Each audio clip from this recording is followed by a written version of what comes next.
Girls can not perform last rites. सालों से सुनते आ रहे हैं हम ये, है ना।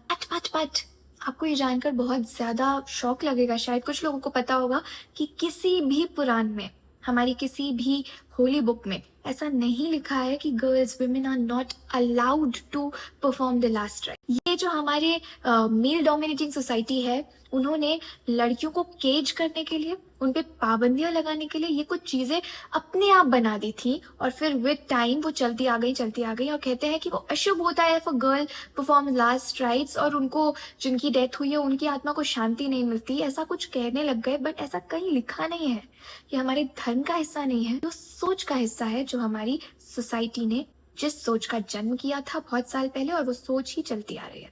कुछ लोग इवॉल्व हो गए विद टाइम और वो समझदार बने और उन्होंने इस चीज को समझा और इस चीज के अगेंस्ट खड़े हुए, बट कुछ लोग आज भी इसी को सच में, ऐसा है नहीं। ये सिर्फ और सिर्फ सोसाइटी का बनाया हुआ नॉर्म है, किसी बुक में ऐसा नहीं लिखा है। हाँ, हमारे पुराणों में लिखा है कि पुत्र को लास्ट राइट करने चाहिए, क्योंकि वो लेगेसी एक तरीके से आगे बढ़ाता है फैमिली की, और डॉटर्स जो होती है वो दूसरी फैमिली में चली जाती है, सो इस तरीके से ही इज रिस्पॉन्सिबल फॉर इट।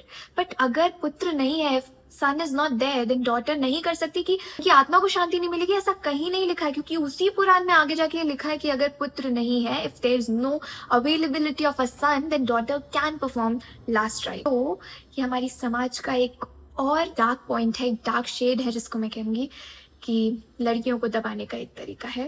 पर थैंकफुली कुछ लोग इस चीज को समझ रहे हैं, रिवॉल्व हो रहे हैं, पर कुछ लोग आज भी उसी सोच पे। जस्ट वांटेड टू शेयर, क्योंकि किसी के साथ, किसी रैंडम किसी लड़की के साथ कॉन्वर्सेशन हो रही थी, तो मैंने सोचा इस पे रील बनाते हैं। सो शेयर थॉट, बहुत सोच समझ के बनाई है, मैं ऐसे कॉन्ट्रोवर्शियल टॉपिक्स पे बनाती नहीं हूँ, बट जरूर अपना थॉट्स रखिएगा। अगर बुरा कहना है तो भी कहिएगा, अच्छा कहना है तो भी कहिएगा।